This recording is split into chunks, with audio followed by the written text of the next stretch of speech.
Hello, നമ്മൾ ഈ പണിയെടുക്കുന്ന വേറൊന്നും കൊണ്ടില്ല. നമ്മുടെ കോളേജിൽ വെച്ചാണ് സ്വദേശി സയൻസ് കോൺഫറൻസ് നടക്കുന്നത്. സോ അതിനുള്ള കാര്യങ്ങൾ നമ്മൾ തലേന്നപ്പേ വയ്ക്കുന്നത്. കാരണം ഞാനൊക്കെ റിസപ്ഷൻ കമ്മിറ്റിയിലുള്ളവരാണ്. അപ്പോൾ ഇത് അവിടെ പണി നടക്കുന്നുണ്ട്. എൻ്റെ സൗണ്ട് ഇച്ചിരി പോയിരിക്കുന്നുണ്ട്. പിറ്റേ ദിവസം രാവിലെ അമൃത നമ്മുടെ റൂമിൽ ഒന്ന് ഐലൈനർ വരയ്ക്കാൻ വേണ്ടിയിട്ട് കേട്ടോ. ഞാൻ ഭംഗിക്ക് വേണ്ടി സ്പെക്സ് ഇല്ലാണ്ട് പോകുന്നുണ്ട്. എന്താവോ എന്തോ. നമ്മളോട് മോർണിംഗ് 8 മണിക്ക് എത്താൻ പറഞ്ഞിട്ടുണ്ട്. കാരണം ആ കിറ്റില്ലേ, ആ ബാഗിൻ്റെ അകത്ത് ഇനി സാധനങ്ങൾ എടുത്ത് വെക്കാനൊക്കെയുണ്ട്. കുറച്ച് പണിയുണ്ട്. റിസപ്ഷനിലാണ് പണിയെങ്കിലും വേറെയും പണികൾ നമുക്ക് എക്സ്ട്രാ വരുന്നുണ്ടായിരുന്നു. കുപ്പിന്ന് വരുന്ന പുതം പോലെ. നമ്മളാണ് രണ്ടുപേരും ഒരേ റിസപ്ഷനിൽ. ഞാൻ എന്നെ കണ്ണട അയച്ചില്ല, എന്നെ എപ്പോഴും കൂടെ ഹെൽപ്പ് ചെയ്യുമെന്ന് പറഞ്ഞിട്ടുണ്ട്. അതെ, ഞാൻ പേര് വായിക്കും, ചേച്ചി കൊടുക്കാതിരിക്കും. അതാകുമ്പോൾ എളുപ്പമുണ്ടല്ലോ. കുറയുമ്പോൾ കണ്ടുവന്നിരിക്കും. പക്ഷേ ഇന്നത്തേക്ക് സാക്രിഫൈസ് ചെയ്തു. ഇന്നത്തെ 3 ദിവസത്തേക്ക് മെസ്സിൽ പോയി ബ്രേക്ക്ഫാസ്റ്റ് കഴിച്ച് നമുക്ക് ഫുഡ് അവിടെ നിന്നുണ്ട് വോളണ്ടിയേഴ്സിന് എന്നൊക്കെയാണ് പറയപ്പെടുന്നത്. ഞാൻ അവിടെ നിന്ന് ബ്രേക്ക്ഫാസ്റ്റ് കഴിച്ചിട്ടില്ല ഇതുവരെ. എന്തായാലും ഇവിടെയാണ് ഇനാഗുറേഷൻ സെക്ഷൻ നടക്കുന്നത്. ഗവർണറൊക്കെ വന്നിട്ടുണ്ടായിരുന്നു. ആ ഒരു ടൈമിൽ റിസപ്ഷൻ ഇച്ചിരി ക്ലോസ് ചെയ്തിരുന്നു. കാരണം അല്ലാത്ത പ്രോഗ്രാമൊക്കെ നിർത്തി വയ്ക്കുമല്ലോ. അങ്ങനെ ഈ തൊപ്പി വെച്ച മനുഷ്യൻ വീഡിയോയിൽ മാത്രമാണ് ഡീസൻറ്റ്. അല്ലാത്തപ്പോഴത്തേക്ക് കലബല ചൊറഞ്ഞുകൊണ്ടിരിക്കും. എസ്പെഷ്യലി മാച്ച് മേക്കിംഗ് ആണ് പരിപാടി. നമ്മൾ പ്രതീക്ഷിക്കാത്ത സമയത്ത് പ്രതീക്ഷിക്കാത്ത ആൾക്കാരെ വെച്ചൊക്കെ മാച്ച് മേക്ക് ചെയ്തോളൂ. നമ്മൾ അന്തം വീട്ടിൽ നിന്ന് തിരിച്ചു വല്ലതും പറയുമ്പോഴത്തേക്ക് ഒരു രക്ഷയില്ല, അതിൻ്റെ അപ്പുറം പറയും, അല്ലെങ്കിൽ നമ്മളെന്തോ കുറ്റമായിട്ടൊക്കെ പറഞ്ഞു കളയും. പക്ഷേ കോളേജിൽ എല്ലാവരുടെയും ഫേവറേറ്റ് ആണ് പുള്ളിക്കാരൻ. ഇപ്പം എന്നെ എന്തോ പറഞ്ഞിട്ട് ചൊറഞ്ഞ് തിരിഞ്ഞ് നിൽക്കുവാണ്. ഇനി വന്നേ എന്താ പറയാനുള്ള?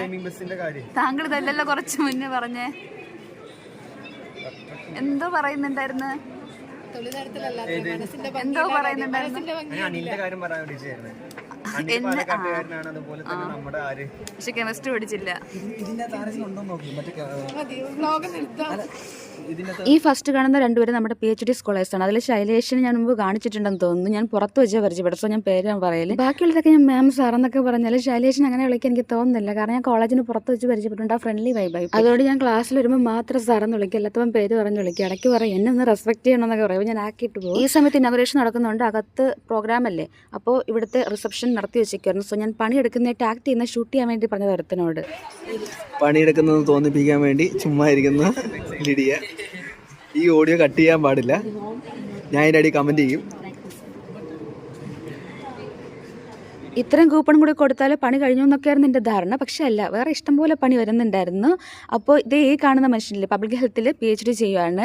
ഈ പുള്ളി അവരുടെ ഡിപ്പാർട്ട്മെൻറ്റിൽ പോയിട്ട് എൻ്റെ ഡിപ്പാർട്ട്മെൻറ്റിൽ നല്ല സുന്ദരിയായിട്ടുള്ള ചേച്ചി ഉണ്ടെന്നൊക്കെ എന്നെ പൊക്കി പറഞ്ഞിട്ടുണ്ടായിരുന്നു ആരുടെ അടുത്തൊക്കെ. അപ്പോൾ അതെനിക്ക് ഇഷ്ടപ്പെട്ടു. പക്ഷേ എന്നെ മേക്കപ്പ് ഇല്ലാണ്ട് കാണഞ്ഞിട്ടോ. എന്നെ ഇവിടെ വരുന്ന ഈ കൊലത്തിലാണ് കണ്ടിട്ടുള്ള, ക്ലാസ്സിലിരുന്ന കൊലത്തിൽ കണ്ടിട്ടില്ല. അപ്പോൾ നമുക്ക് ഫുഡ് കൂപ്പൺ കിട്ടി. ഉച്ചത്തേക്ക് ഞാൻ അവിടെ പോയി ഫുഡ് കഴിച്ചു. പ്രഥമനൊക്കെ ഉണ്ടായിരുന്നു. എനിക്ക് നല്ല ഇഷ്ടപ്പെട്ടു പായസം. സുഖജോലിയല്ലേ? നീ എന്നിട്ട് ഈ ജോലി ഏറ്റെടുക്കുമോ? ഇല്ലല്ലോ. ഒരാളുടെ പേരെടുക്കുമ്പോ 83 എണ്ണം ഈ റെസീറ്റ് ഇരുന്ന് തരണ്ടേ? നല്ല പണിയുണ്ട്. ഒരുത്തനെ വല്ലതും ജയിപ്പിച്ച അവൻ ചെയ്യത്തേ ഇല്ല. നമുക്കും കൂടെ ഇരട്ടി പണി ഉണ്ടാക്കി തരും. നാല് റെസീറ്റ് നോക്കാൻ വയ്യാത്തവൾ എങ്ങനെയാണ് രാഷ്ട്രപതി ആവുന്ന ആ വീഡിയോ സൈറ്റിൽ ഞാൻ ആഡ് ചെയ്യാം യൂട്യൂബില്. 25 വർഷത്തിന് ശേഷം അവൻ രാഷ്ട്രപതി ആകും. പക്ഷെ ഇപ്പോൾ പോലെ അവനൊരു 4-5 റെസിപ്റ്റ് നോക്കാനോ മാനേജ് ചെയ്യാനോ കഴിവില്ല.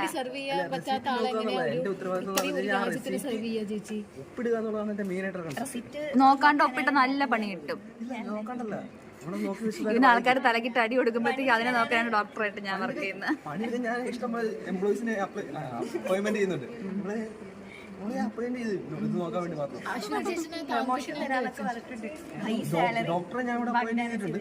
Thank you.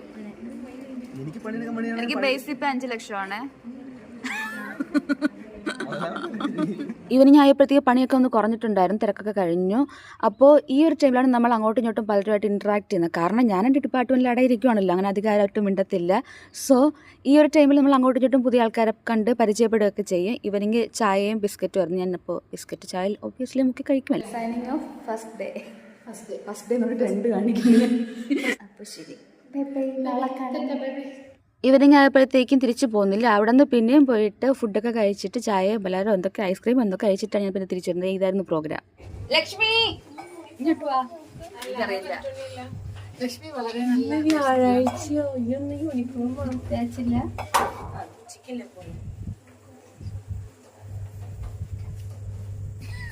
അപ്പോൾ ഇന്ന് സെക്കൻഡ് ഡേ ആണ്. നമ്മൾ പറഞ്ഞു വെച്ചിട്ട് നമ്മൾ സെയിം റിസപ്ഷനിലാണല്ലോ, മോഡേൺ ഡ്രസ്സ് ഇട്ട്. കാരണം ഇവിടെ ട്രഡീഷണലൊന്നും ഞാൻ കൊണ്ടുവച്ചിട്ടില്ല, ആകപ്പാട് 2 ഉള്ളൂ. അത് ഞാൻ ഫസ്റ്റ് ഡേ ലാസ്റ്റ് ഡേ ഇടാന്ന് വെച്ചു. ഇന്ന് രാവിലെയുള്ളൊരു തിരക്ക് കഴിഞ്ഞിട്ട് ഇച്ചിരി ഇടയ്ക്ക് ഗ്യാപ്പൊക്കെ ഉണ്ടായിരുന്നു, സെക്കൻഡ് ഡേ ആയതുകൊണ്ട്. പക്ഷേ എന്നാലും നമുക്ക് റെസിപ്റ്റ് ഒക്കെ കൊടുക്കാനുണ്ടായിരുന്നു. രജിസ്ട്രേഷൻ ആയിരുന്നു കുറവ്, റെസിപ്റ്റ് കൊടുക്കാനുള്ള പരിപാടി കൂടുതലുണ്ടായിരുന്നു. പിന്നെ നമ്മൾ ഇടയ്ക്ക് ചായ കുടിക്കുന്നുണ്ട്.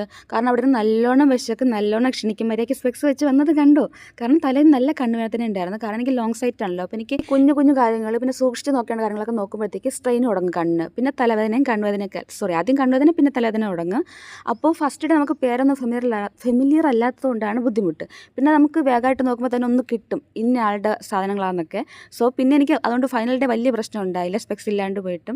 അപ്പോൾ ഇടയ്ക്ക് ഈവനിങ്ങുള്ള സ്നാക്സ് ഒക്കെ കൃത്യം കഴിക്കുന്നുണ്ട്. ഇന്നിന് വേറൊരു ട്വിസ്റ്റ് ഉണ്ട് ഇതൊക്കെ കഴിഞ്ഞിട്ട്, അതേപ്പറ്റി പിന്നെ പറയാം. അപ്പോൾ നമ്മൾ ചായ കുടിക്കാൻ പോയപ്പോഴത്തേക്ക് സഹായിക്കാൻ വന്നിരുന്നതാണ്. ഗസ്റ്റിനെ സ്വീകരിക്കാൻ വെച്ചിരുന്ന റോസാപ്പൂ ചിലതൊക്കെ ചീത്തയായി തുടങ്ങി. നമ്മളടുത്ത് മാം എടുത്തോളാൻ പറഞ്ഞു. ചില മാം ഞാനൊന്നും എടുക്കുന്നുണ്ട് ലക്ഷ്മിക്ക് കൊടുക്കാൻ വേണ്ടിയിട്ട് കേട്ടോ. ചാടിപ്പോയേ കാലും കൊണ്ട് ചാടി ഇങ്ങനെയാണെങ്കിൽ നടന്നു വരണ്ടേ, ചാടി മാത്രം മതി, നിൽക്കാനും അറിയണ്ടേ അല്ലേ. അവിടെ കിടക്കുന്നു, അതിങ്ങനെ പോക്കറ്റിലിടാൻ പുറത്തു പോയി. ഈവനിങ് കൾച്ചറൽ പ്രോഗ്രാം ഉണ്ട്. നമ്മുടെ കോളേജിൽ സൗത്ത് സോണിൽ പോയിട്ട് ജയിച്ചവരുടെ ആണെന്ന് തോന്നുന്നു നടത്തുന്നുണ്ട് പ്രോഗ്രാം. അത് കാണാൻ വേണ്ടി നമ്മൾ നേരത്തെ പോയതാണ്. നേരത്തെ പോയതല്ല, 6 മണിക്ക് തുടങ്ങുമെന്ന് പറഞ്ഞിട്ടുണ്ടായിരുന്നു. അപ്പോൾ ഫ്രണ്ടിൽ നിന്നാൽ നേരെ പ്രോഗ്രാം കാണാമല്ലോ.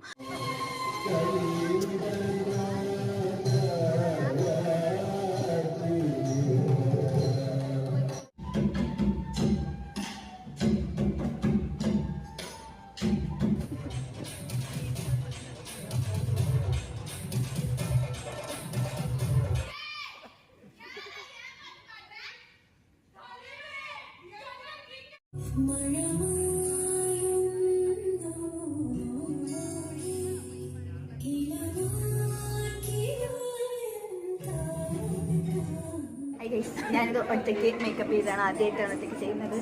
വ്ളോഗാണ്, ഫോട്ടോ അല്ല. ഈവനിങ് വരെ പറഞ്ഞത് വോളണ്ടിയേഴ്സിന് ഫുഡ് ഉണ്ടെന്നാണ്. കാരണം നമ്മൾ മെയിൻ റിസപ്ഷനിൽ ഇരുന്നവരാണ്. നമ്മളെ പേര് നോട്ട് ചെയ്തിട്ടുണ്ട്, ഫുഡ് ഉണ്ടെന്നാണ്. പക്ഷെ അവിടെ പോയി ഇപ്പോൾ പറയുക ഫുഡില്ല. ഞാൻ ഇനി ഇറങ്ങിപ്പോന്നു. ഈ വോളണ്ടിയേഴ്സിൻ്റെ പേര് എഴുതിയിട്ടുണ്ടെന്ന് പറഞ്ഞ ആളാണ് മൈൻഡ് ചെയ്യാതെ നിൽക്കുന്നത്. പിന്നെ നമ്മൾ വീണ്ടും ചോദിച്ചപ്പോഴാണ് ഇങ്ങനെ പറയുന്നത്. അപ്പോൾ ഞാനിങ്ങനെ ഇല്ല എന്ന് പറഞ്ഞ ഓൺ ദ സ്പോട്ടിൽ തന്നെ ഇറങ്ങി നടന്ന് പോന്നിട്ടുണ്ടായിരുന്നു. കുറച്ച് ദൂരം നീങ്ങിയിരുന്നു. അപ്പോൾ ബോയ്സിനും പാവം തോന്നി. അവരിങ്ങനെ ചോദിച്ചിട്ടുണ്ടായിരുന്നു അതെന്താ ഇല്ലാത്തത്, നമ്മുടെ അടുത്ത് ഉണ്ടെന്ന് പറഞ്ഞാണല്ലോ എന്നൊക്കെ ചോദിക്കുമ്പോഴത്തേക്ക് ലാസ്റ്റ് ഒരു ഡയലോഗ്, എല്ലാവർക്കും കൊടുത്തിട്ട് ബാക്കിയുണ്ടെങ്കിൽ വോളണ്ടിയേഴ്സിന് തരാമെന്ന്.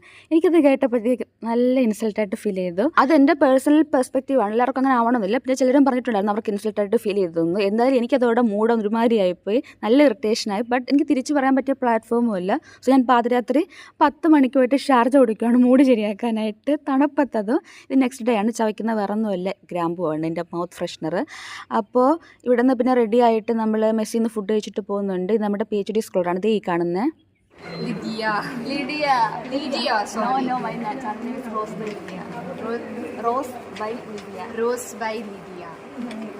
Please subscribe.